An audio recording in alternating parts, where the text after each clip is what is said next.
السلام علیکم ورحمۃ اللہ وبرکاتہ۔ الحمد للہ نحمده ونستعینه ونستغفره ونؤمن به ونتوکل علیہ ونعوذ باللہ من شرور انفسنا ومن سیئات اعمالنا من يهده الله فلا مضل له ومن يضلل فلا هادي له ونشهد ان لا اله الا الله وحده لا شريك له ونشهد ان سيدنا ومولانا محمدا عبده ورسوله صلى الله تعالى عليه وعلى آله وأصحابه أجمعين، أما بعد قال الله تبارك وتعالى في كلامه المجيد: أعوذ بالله من الشيطان الرجيم، بسم الله الرحمن الرحيم. القارعة ما القارعة وما أدراك ما القارعة يوم يكون الناس كالفراش المبثوث وتكون الجبال كالعهن المنفوش فأما من ثقلت موازينه فهو في عيشة راضية وأما من خفت موازينه فأمه هاوية وما أدراك ما هي نار حامية. صدق الله العظيم وصدق رسوله النبي الكريم ونحن على ذلك لمن الشاهدين والشاكرين والحمد لله رب العالمين. رب اشرح لي صدري ويسر لي امري واحلل عقدة من لساني يفقهوا قولي آمين برحمتك يا ارحم الراحمين والحمد لله رب العالمين. حضرات سامعین، اللہ جل شانہ کا لاکھ لاکھ شکر اور احسان کہ اللہ جل شانہ نے ہمیں ایمان کی دولت سے نوازا اور جناب رسول کریم صلی اللہ علیہ وسلم کی امت کے اندر پیدا فرمایا، اور نبی کریم صلی اللہ علیہ وسلم کا لاکھ لاکھ شکر اور احسان کہ آپ صلی اللہ علیہ وسلم نے دین کی باتوں کو ہم تک پہنچایا۔ قرآن کریم کی ایک مکمل سورت سورہ قاریعہ خطبے کے درمیان تلاوت کی گئی ہے۔ تفسیری جو سلسلہ ہے اس سلسلے کے تحت انشاءاللہ آج سورہ قاریعہ سے حاصل ہونے والی جو نصیحتیں ہیں، جو اسباق اللہ تبارک و تعالی نے اپنے بندوں کو اس سورت کے اندر مخاطب کر کے جو سبق دیا ہے، جو نصیحت دی ہے، جو پیغام دیا ہے، اس پیغام کو سمجھنے کی کوشش کریں گے اور یہ نیت اور ارادہ بھی رکھیں گے کہ قرآن کریم اللہ تبارک و تعالی نے اس واسطے نازل کیا ہے تاکہ ہماری پوری زندگی قرآن کریم کے بتائے ہوئے طریقے کے مطابق گزرے۔ تو ارادہ اور نیت یہ ہو کہ انشاءاللہ پوری زندگی اللہ کے بتائے ہوئے طریقے کے مطابق گزاریں۔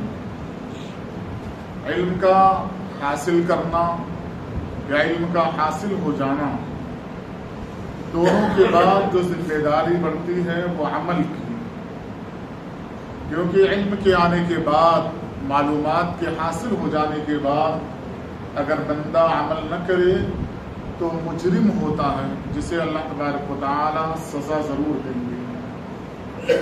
اللہ تبارک و تعالی نے جناب محمد الرسول اللہ صلی اللہ علیہ وسلم کے اوپر قرآن کریم مکہ کے اندر نازل کرنا شروع کیا اور تقریباً 23 سال تک، یعنی مدینہ ہجرت کر کے آپ صلی اللہ علیہ وسلم آئے اور آخری جو ایام آپ صلی اللہ علیہ وسلم کے رہے حجۃ الوداع تک، اور اس کے بعد بھی چند آیتوں کا نزول ہوا ہے۔ اللہ تبارک و تعالی نے مکہ کے اندر جن آیتوں یا صورتوں کو نازل کیا ہے، ان صورتوں اور آیتوں کے اندر آخرت کا تذکرہ بہت کثیر تعداد میں ملتا ہے، کثرت سے اللہ تبارک و تعالی نے اس کا تذکرہ کیا۔ اور مدنی صورتوں کے اندر پچھلے انبیاء کرام کے واقعات کے ساتھ اعمال اور جو عذابات دنیا کے اندر نازل ہوئے ہیں ان سے نصیحت حاصل کرنے کے لیے اللہ تبارک و تعالی نے وہ صورتیں اور آیتیں نازل کی ہیں۔ چونکہ مکہ کی جو وادی ہے، عرب کی جو اس وقت کی آبادی تھی، اس آبادی کے اندر بے شمار برائیاں جو جنم لے رہی تھیں یا برائیاں تھیں، ان برائیوں کے خاتمے کا جو بہتر اور مؤثر طریقہ تھا وہ اس بات کا احساس پیدا کرنا تھا کہ ایک دن ایسا آئے گا کہ ہم اس دنیا سے رخصت ہو جائیں گے، اور ایک ایسا دن آئے گا کہ جب اللہ تبارک و تعالیٰ کے سامنے ہم حاضر ہوں گے، ہمیں حاضر کیا جائے گا، اور پھر زندگی گزارے ہوئے جو لمحات ہیں، جو عمر ہم نے گزاری ہے دنیا کے اندر، اس کے بارے میں سوال کیا جائے گا۔ ایک ایک لمحے کا حساب دیے بغیر وہاں سے کسی کو ہلنے کی اجازت نہ ہوگی۔ یہ احساس اگر مکہ کے لوگوں کے اندر پیدا ہو جاتا اس وقت، تو جو لڑائیاں ہوئی تھی، جو جنگ و جدال ہوئے تھے، ہجرت کرنے کی جو مجبوری پیش آئی تھی، ہجرت پر مجبور جو کیا گیا تھا، وہ واقعات رونما نہ ہوتے۔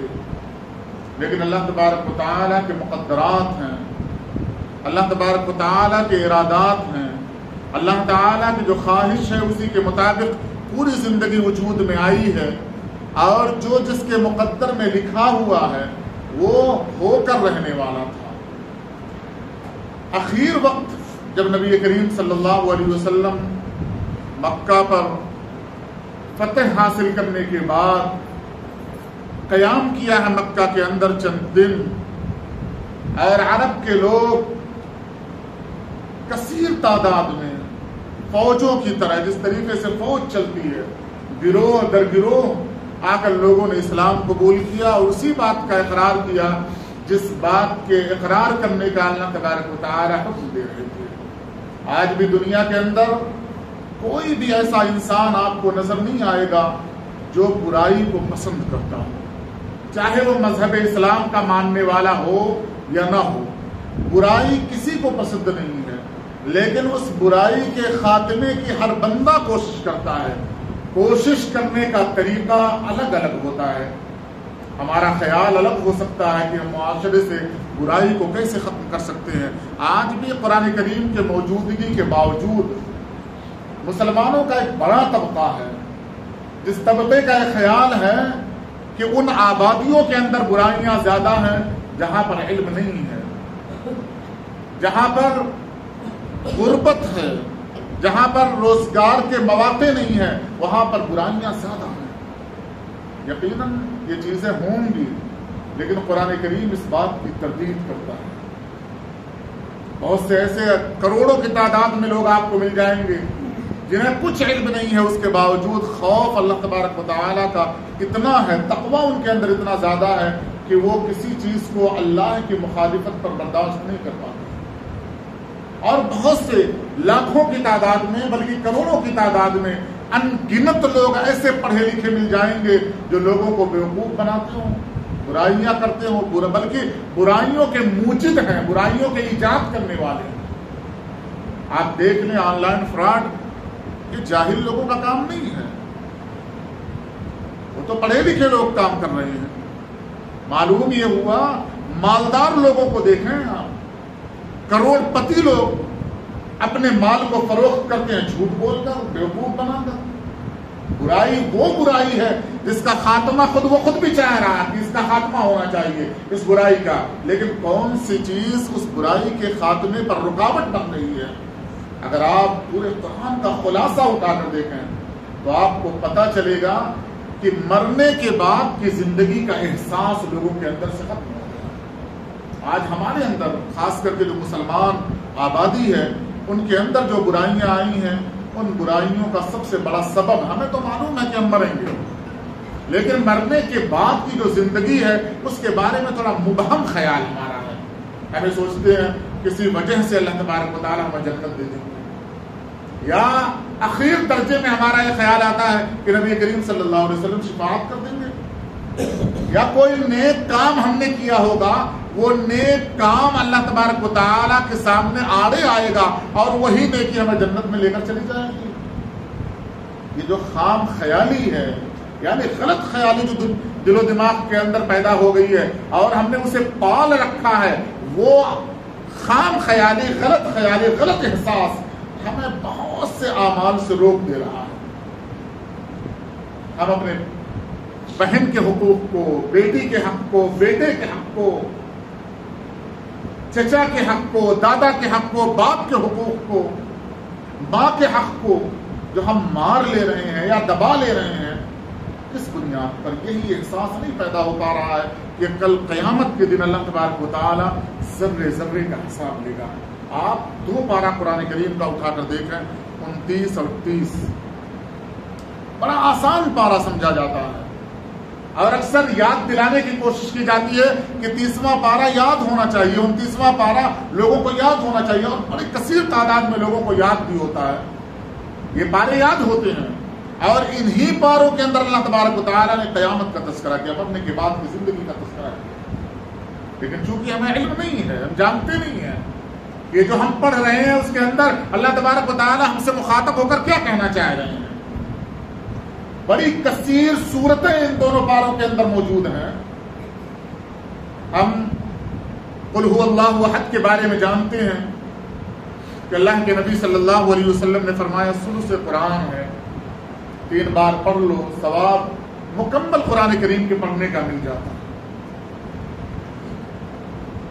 سورہ تکاثر کا بیان ہوا تھا رمضان المبارک سے پہلے، میں نے بتایا تھا کہ اللہ کے نبی صلی اللہ علیہ وسلم نے صحابہ کرام سے پوچھا کہ صحابہ، کیا تم میں سے کوئی یہ نہیں چاہتا کہ وہ رات میں 1000 آیتوں کی تلاوت کرے اور اس کے بعد سوئے؟ 1000 آیتیں معمولی نہیں ہیں۔ صحابہ کرام نے فرمایا اللہ کے نبی صلی اللہ علیہ وسلم کیسے ممکن ہے؟ کتنا تھکا ہوا آ رہا انسان، عشاء کی نماز پڑھنے کے بعد 1000 آیتیں تلاوت کرے اور آرام بھی کر لے، کیا ایسا ممکن ہو سکتا ہے؟ ہمیں تو ایسا خیال آ رہا ہے کہ ایسا ناممکن ہے۔ آپ صلی اللہ علیہ وسلم نے فرمایا سورہ تکاثر کی اگر کسی بندے نے 1 بار تلاوت کی، گویا اس نے 1000 آیتیں پڑھی۔ کیا چیز ان صورتوں کے اندر اللہ کے نبی صلی اللہ علیہ وسلم کن چیزوں کی طرف اشارہ کر رہے ہیں؟ آپ سورہ اخلاص اٹھا کر دیکھیں، اللہ تبارک و تعالیٰ کی وحدانیت کا تذکرہ ہے۔ پورے قرآن کا جو خلاصہ ہے 3 چیزیں، توحید، رسالت، آخرت۔ جن صورتوں کے اندر ان تینوں میں سے کسی ایک کا بیان ہوگا، گویا وہ فضیلت کے اعتبار سے ثلث قرآن کے برابر ہوگی۔ توحید کا بیان اللہ تبارک و تعالیٰ نے سورہ اخلاص کے اندر رکھا، قیامت کا تذکرہ کیا ہے سورہ تکاثر کے اندر۔ اسی طریقے سے آج کی جو سورت پڑھی گئی سورہ قاریہ، اس سورت کے اندر اللہ تبارک و تعالیٰ نے موت کے بعد کی زندگی کا تذکرہ کیا ہے۔ تو بڑی فضیلت کی صورتیں ہیں، لیکن انداز کیا اپنایا اللہ تبارک و تعالیٰ نے؟ وہ صورتیں جو عام انسانوں کی نظروں کے سامنے ہو، انہی صورتوں کے اندر ان تمام چیزوں کا تذکرہ کر دیا جائے تاکہ ایک احساس پیدا ہو۔ جب تک احساس پیدا نہیں ہوگا انسان کے اندر نہ ہی اچھائیاں آ سکتی ہیں، نہ ہی اس کے اندر سے برائیوں کا خاتمہ ہو سکتا ہے۔ دونوں باروں کے اندر کثرت سے اللہ تبارک و تعالیٰ نے آخرت کا تذکرہ کیا، اور احساس کیوں پیدا کروایا؟ کہ جب تک احساس نہیں ہوگا کوئی خیر کسی بندے کے اندر نہیں آ سکتا۔ اللہ کے نبی صلی اللہ علیہ وسلم نے ایمان کی دعوت صحابہ کے سامنے پیش کی۔ یہ پہلے مشرکین مکہ تھے، ساری برائیاں ان کے اندر موجود تھیں۔ ایمان لانے کے بعد اللہ کے نبی صلی اللہ علیہ وسلم نے فرمایا یہ عبادتیں فرض ہیں، اور بہت ہی مختصر عبادتیں فرض ہوئی ہیں۔ اخیر وقت میں مکہ کے اندر نماز فرض ہو رہی ہے، کوئی ایسی عبادت فرضیت کے درجے میں نہیں ہے۔ اخلاق درست کروایا جا رہا ہے، یہ احساس دلوایا جا رہا ہے کہ کوئی بھی عمل تم کرو گے کل قیامت کے دن اللہ کے سامنے ان تمام اعمال کو حاضر کیا جائے گا، سوال کیا جائے گا، پوچھا جائے گا، سب کے سامنے باپ کے نام کے ساتھ پکارا جائے گا، خود پڑھنے کے لیے کہا جائے گا، خود احساس دلوایا کہ یاد رکھو کہ اپنے اعمال کو بندہ پڑھ کر کیا سوچے گا، کیا گمان اس کا ہوگا، کیا شرمندگی ہوگی، کیا احساس ہوگا۔ اللہ کے نبی صلی اللہ علیہ وسلم نے یہ خیال پیدا کروایا۔ حضرت عبداللہ بن عمر رضی اللہ تعالیٰ عنہ کا واقعہ بڑا مشہور واقعہ ہے۔ فرماتے ہیں میں مکہ سے دور کے سفر پر تھا، رات ہو گئی، مکہ کے بالکل قریب پہاڑی پہ، وہیں میں رات گزارنے کے لیے ٹھہرا۔ میں نے ایک چرواہے کو دیکھا کہ چرواہا ہے، بکریاں چرا رہا ہے۔ اس سے میں نے بلا کر پوچھا کہ کوئی بکری تم مجھے دے سکتے ہو؟ اگر تم مجھے بکری دے دو، اس کی قیمت میں تمہیں دے دوں گا، تمہارا فائدہ ہو جائے گا، تمہارا مالک تم سے سوال کرے گا، بول دینا بھیڑیا بکری کو لے کر چلا۔ حضرت عبداللہ بن عمر رضی اللہ تعالیٰ عنہ آزما رہے ہیں، امتحان لے رہے ہیں کہ وہ کیفیت جو نبی کریم صلی اللہ علیہ وسلم نے عام مسلمانوں کے اندر پیدا کی تھی، وہ کیفیت باقی ہے نہیں ہے۔ اس چرواہے کو معلوم نہیں ہے یہ عبداللہ بن عمر ہیں، یہ صحابی رسول ہیں، ان کا بڑا اونچا مقام ہے، اندھیرا ہے، دکھائی نہیں دے رہا ہے۔ سارے معاملات ہو جانے کے بعد بات ختم ہوئی ہے، گفتگو ختم ہوئی ہے، اس چرواہے نے کہا فَأَيْنَ اللَّهُ، اللہ کہاں چلا گیا؟ مطلب اگر ہم یہ ڈیل کر لیں، یہ گفتگو کر لیں، بکری میں تمہیں بیچ دوں، پیسہ لے لوں، اپنے مالک سے کہہ دوں چرواہے نے کھا لیا، بکری کو اٹھا لیا، لیکن اللہ تبارک و تعالیٰ تو غائب نہیں ہو گیا، اللہ تو دیکھ رہا ہے۔ یہ احساس پیدا ہوا تھا کہ رات کے اندھیرے میں مواقع کے ملنے کے باوجود بھی آپ کسی ایک صحابی کے اوپر انگلی اٹھا کر نہیں کہہ سکتے کسی موقع کو غنیمت جان کر صحابی رسول نے فائدہ اٹھا لیا۔ یہ تو واقعات ملتے ہیں کہ کسی آدمی نے مجبوری میں کسی چیز کو سستا بیچنا چاہا، لوگوں نے سستا خریدنا گوارا نہیں کیا، احساس کی بنیاد پر۔ ایک صحابی اپنا گھوڑا بیچنے کے لیے آئے، 300 درہم قیمت متعین کی۔ صحابی رسول آئے، فرمایا کتنی قیمت ہے؟ گھوڑا بڑا خوبصورت معلوم ہو رہا تھا، 300 درہم۔ اگر میں اس سے زیادہ دے دوں؟ انہیں لگا کہ مذاق کر رہے ہوں گے، کہا اس سے زیادہ دے دوں؟ اس سے زیادہ کیا قیمت ملنے والی ہے؟ کہا 500 درہم دوں گا، اور گھوڑا لے لیا۔ کہا اگر میں اس سے زیادہ دے دوں؟ میں تعجب ہوا، کیا اس سے زیادہ بھی مال کی قیمت مل سکتی ہے؟ 700 درہم دیا، 700۔ اور جب وہ صحابی جانے لگے تو فرمایا تمہیں قیمت نہیں معلوم، مارکیٹ کے اندر جو گھوڑے کی قیمت ہے اس کا تمہیں اندازہ نہیں، تم باہر سے آئے ہو۔ اس کی 300 قیمت نہیں تھی، 700 قیمت تھی، تم مجبوری میں اسے سستا بیچنا چاہ رہے تھے، لیکن ہمارے نبی صلی اللہ علیہ وسلم نے ہمیں بتایا ہے کسی کی مجبوری کا ناجائز فائدہ نہ اٹھایا جائے۔ کوئی اگر مجبوراً کسی چیز کو بیچ رہا ہے تو چانس کا سمجھ کر خرید نہ لیا جائے، بلکہ اس کی اصل قیمت دے کر رب کائنات کو راضی کیا جائے۔ یہ احساس اللہ سبحانہ و تعالی نے پیدا کیا، اسی واسطے ان صورتوں کے اندر مرنے کے بعد کی زندگی کا تذکرہ کیا ہے، تاکہ ہمیں یہ احساس ہو کل قیامت کے دن اللہ کے سامنے وہ چترائی، وہ دماغ جو تیز دماغ ہمارا چلا کرتا ہے، دلائل پہ دلائل دے دیا کرتے ہیں، وہ سارے معوف ہو جائیں گے، بند ہو جائیں گے۔ اللہ تبارک و تعالیٰ اعضاء سے سوال کریں گے، زبان بند، اعضاء سے سوال ہوگا۔ احساس پیدا کرنے کے لیے اللہ تبارک و تعالیٰ نے آخرت کا تذکرہ کیا۔ یہی ایک آخرت کی فکر مسلمانوں کے اندر سے نکل گئی۔ ہمیں دیکھتے ہیں مزدور سستے میں مل رہا ہے، اڈے پر جائیں گے اسے بتائیں گے دیر ہو گئی، اب کوئی تمہیں مزدوری پر لے جانے والا نہیں ہے، تمہاری اگر مزدوری 700 ہے، 1 گھنٹہ تم لیٹ ہو چکے ہو، تم ایسے خالی ہاتھ گھر کو چلے جاؤ گے، 500 پر چلو گے میرے پاس مزدوری کرنے کے لیے۔ وہ بندہ اپنے سر کو جھکا کر، اپنے غربت کو احساس کر کے، اپنے گھر کی حالت کو دیکھنے کے بعد وہ سوچتا ہے چلو خالی ہاتھ جانے کے بجائے 500 میں چلے جائیں گے۔ یاد رکھیں کل قیامت کے دن اللہ سبحانہ و تعالیٰ سوال کریں گے۔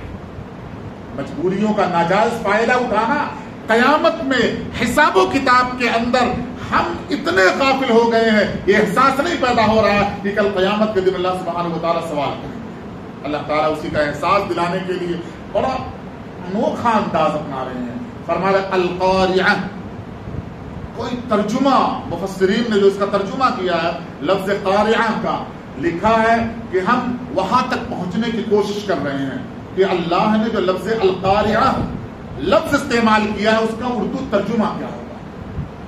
فرمایا کھڑکھڑانے والی چیز، کھٹکھٹانے والی چیز، اور بریکٹ میں رکھا معنی کے اعتبار سے دل کو دہلا دینے والی چیز، دل کے ریزہ ریزہ کر دینے والی چیز، دل جس آواز سے جس چیز سے پھٹ جائے وہ چیز. اللہ تبارک و تعالیٰ نے لفظ استعمال کیا القاریہ، کھٹکھٹانے والی چیز. ملقاریہ، کیا تمہیں پتا ہے کھٹکھٹانے والی چیز؟ وما ادراک ملقاریہ، کیا تمہیں پتا ہے، تمہیں اندازہ ہے وہ دل کو ریزہ ریزہ کر دینے والی چیز کیا ہے؟ یہ قیامت کا تذکرہ کیا اللہ سبحانہ و تعالیٰ نے. ایک فرشتے کو اللہ تعالیٰ نے متعین کیا ہے جو سور کو لیے ہوئے کھڑا ہوا، وہ اس کی عبادت ہے، اللہ کے حکم کا انتظار کر رہا ہے. حدیث کے اندر آتا ہے اس سور کے اندر وہ فرشتہ پھونک مارے گا. حضرت اسرافیل علیہ السلام اس سور کے اندر پھونک ماریں گے، وہ گرجدار آواز ہوگی، وہ تیز آواز ہوگی، بڑھتی چلی جائے گی یہاں تک کہ دنیا کے ہر چیز کو اللہ تبارک و تعالیٰ اس آواز کی بنیاد پر زلزلے کی شکل میں تبدیل کر دیں گے. آپ اندازہ لگائیں، رات کی تاریکی ہو، آپ سناٹے کے عالم میں سو رہے ہو، اچانک آپ کے دروازے پر تیز دستک دیا جانے لگے، کھڑکھڑا دیا جانے لگے، خوب تیز سے آواز دی جانے لگے. آپ دروازہ کھولنے کے بعد کیا کہتے ہیں؟ قیامت آ گئی. اتنا تیز تم کھڑکھڑا رہے تھے دروازہ، اتنا تیز بل مار رہے تھے، اتنا تیزی سے دستک دے رہے تھے. یعنی فطری طور پر اللہ تبارک و تعالیٰ نے وہ بات ہمارے اندر رکھی ہے کہ اگر بار بار کسی نے دروازے پر دستک دیا، کھولنے کے بعد غصے کی کیفیت میں ہم کہتے ہیں کیا موت آ گئی تھی، تم دروازہ اتنا تیزی سے کھٹکھٹا رہے تھے، اتنا تیزی سے بیل مار رہے تھے، کیا قیامت آ گئی تھی؟ اللہ تبارک و تعالیٰ اسی فطری صلاحیت کی بنیاد پر اللہ وہی لفظ استعمال کر رہے ہیں القاریہ، کھٹکھٹانے والی چیز. کیوں کہا اللہ تبارک و تعالیٰ نے؟ کیونکہ دروازہ انسان کے بالکل قریب ہوتا ہے، اس سے اس کی نیند اور سکون گھبراہٹ کے اندر تبدیل ہو جاتی ہے. یہ اللہ تعالیٰ تصور پیدا کرنا چاہ رہے ہیں. جس طریقے سے دروازے پر کسی نے دستک دیا، تمہاری نیند ہوشیار ہو گئی، تم اٹھ کھڑے ہوئے، اتنا ہی قیامت قریب تمہارے ہے، کبھی بھی آ جائے گی. اور پھر اللہ تبارک و تعالیٰ نے مثال دی، یوم یکون الناس کالفراش المبثوث. وہ ایسا دن ہوگا جس دن تم دیکھو گے کہ انسان پتنگے کی طرح، پروانے کی طرح ایک دوسرے سے ٹکرا رہے ہوں گے، پروانے کی طرح لوگ زمین پر بکھرے ہوئے ہوں گے. وَتَكُونُ الْجِبَالُ كَالْعِهْنِ الْمَنْفُوشِ. پھر اللہ تبارک و تعالیٰ نے انسان کے تذکرے کے بعد، پتنگے سے تشبیہ دینے کے بعد، جس طریقے سے بارش بند ہو جانے کے بعد زمین سے پتنگے نکلتے ہیں، پروانے نکلتے ہیں، آپ صبح جب اٹھ کر دیکھیں گے تو ان کے پر بکھرے ہوئے ہوں گے، وہ مردہ پڑے ہوئے ہوں گے. اللہ تبارک و تعالیٰ نے ان سے تشبیہ دی، یہ اشارہ دیا کہ تمہاری زندگی پتنگے کی زندگی کے مانند ہے، جس کا نہ اپنا کوئی گھر ہے نہ اس کی کوئی زندگی ہے. ابھی زمین سے نکلے اور اجالے کے اندر آئے، چند لمحہ نہیں گزرا ہے، ان کا پر کٹا، وہ زمین پر گرے، پر ادھر ادھر بکھر گئے، مر گئے. اے انسان، تمہاری زندگی یہی ہے، تمہارا اپنا کوئی گھر نہیں ہے. یہ جو گھر جس کو ہم نے بنا کر اپنے لیے استعمال کرنے کے لیے رکھا ہے، یہ عارضی گھر ہے. اس واسطے اللہ تبارک و تعالیٰ نے پتنگے سے تشبیہ دی. اور اس کے بعد فرمایا وَتَكُونُ الْجِبَالُ كَالْعِهْنِ الْمَنْفُوشِ. یہ جو بڑے بڑے پہاڑ کھڑے ہوئے ہیں، جس کی ہیبت، جس کی مضبوطی سے انسان حیران ہے کہ کلومیٹر کے کلومیٹر پہاڑ زمین پر کیل کے مانند گڑے ہوئے ہیں، جس کی اونچائی پر چلے جانے کے بعد زمین پر چلنے والے انسان چھوٹے چھوٹے پرندوں کی طرح، چھوٹے چھوٹے جانوروں کی طرح دکھائی دینے لگتے ہیں. اللہ تبارک و تعالیٰ فرماتے ہیں انسان اتنا ہیبت ناک پہاڑ، اتنا مضبوط پہاڑ، تمہیں معلوم ہے جس دن تم پتنگوں کے مانند بکھرے ہوئے رہو گے، تم سے خطرناک حالت پہاڑ کی ہوگی، اون کی طرح، دھنے ہوئے اون کی طرح یہ فضاؤں میں اڑتے نظر آئیں گے. اللہ تبارک و تعالیٰ نے انسان کے تذکرے کے ساتھ پہاڑ کا تذکرہ اس واسطے کیا ہے تاکہ انسان اپنی اوقات میں رہے، تاکہ وہ سوچے جب پہاڑ کی یہ کیفیت اللہ تبارک و تعالیٰ کریں گے تو میری اور آپ کی کیا کیفیت ہوگی. وقت ختم ہو گیا، انشاءاللہ آئندہ جمعہ تفصیل سے بیان کیا جائے گا. اللہ تبارک و تعالیٰ سے دعا، اللہ